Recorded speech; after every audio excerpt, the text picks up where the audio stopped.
పితృదేవోభవ, the unsung hero, దేవుని మౌన ప్రతిరూపం నాన్న. పితా ధర్మ, పితా స్వర్గ, పితా హి పరమం తప.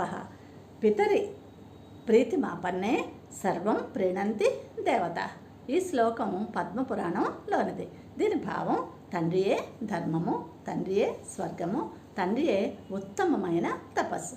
తండ్రిని సంతోషపరిస్తే సమస్త దేవతలు సంతోషిస్తారు అని.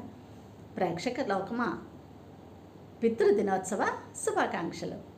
మరి తండ్రిని గూర్చి బైబిల్ ఏమంటోంది అంటే, నిర్గమకాండం 20:12లో నీవు దీర్ఘాయుష్మంతుడ వగునట్లు నీ తల్లిని నీ తండ్రిని సన్మానింపుము అని. మన పరలోకపు తండ్రి ఆ దేవుడే సుమా.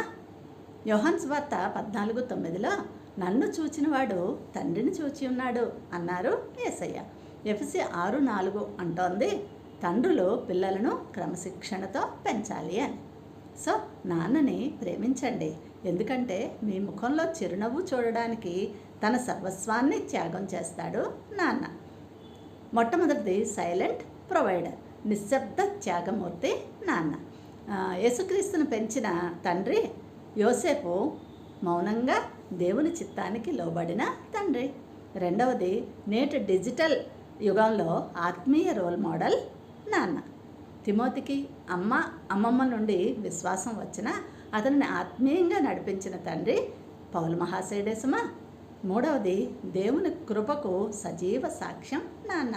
లూకాసు వార్త 15లోని తప్పిపోయిన తనయుని కథనంలో సర్వం కోల్పోయిన కుమారునికి తండ్రి వలె నేటి ఆధునిక ప్రపంచంలో ఒత్తిడి ఆందోళనల మధ్య ఉన్న పిల్లలకు తండ్రి ఒక సేఫ్ జోన్ అవ్వాలి. తప్పులకు శిక్షించే తండ్రి కంటే సరిదిద్ది ఆదరించే తండ్రి పిల్లలకే కాదు, ఆ దేవుని హృదయానికి కూడా దగ్గరగా ఉంటాడు.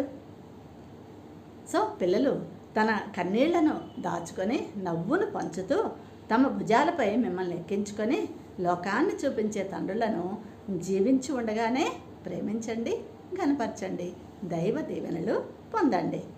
సర్వే జన సుఖినో భవంతు.